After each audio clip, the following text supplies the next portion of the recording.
What if I told you? A lake. Yes, a quiet, unassuming, peaceful body of water, without flooding, without drowning, without poisoning, and of course, without warning, once killed over 1,000 people in a single night. This is the horrifying story behind the Lake Nyos disaster. In 1986, Lake Nyos in Cameroon looked calm, but beneath that surface was a hidden volcano, slowly leaking carbon dioxide into the deep water. Over the years, the CO2 gas dissolved and collected at the bottom, pressurized, trapped, and completely invisible. Scientists call this a stratified lake. Warm water on top, cold, dense CO2 gas loaded water at the bottom. This setup is stable and balanced until something disturbs it.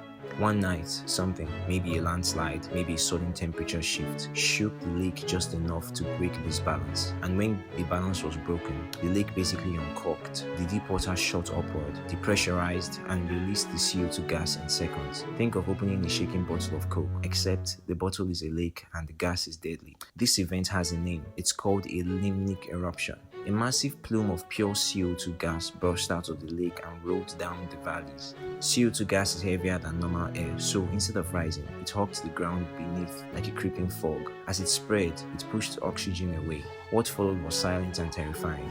People in nearby villages simply did not wake up come morning.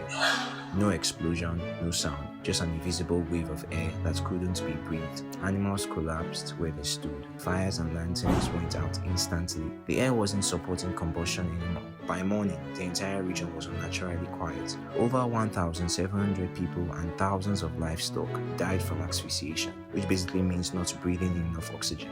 When rescuers arrived, many victims were found exactly where they had been the night before, still in bed, still holding tools, still sitting by fires that had gone out. The lake looked calm again, hiding the violence beneath it. Today, engineers have placed degassing pipes deep inside Lake Nyos, constantly releasing small amounts of CO2 gas, so pressure never builds up again. But Lake Nyos isn't the only lake in the world with this danger, and that's what makes this story truly horrifying. Sometimes, the deadliest disasters don't come from lakes, from lavas or explosions. They come from something unassuming and almost peaceful.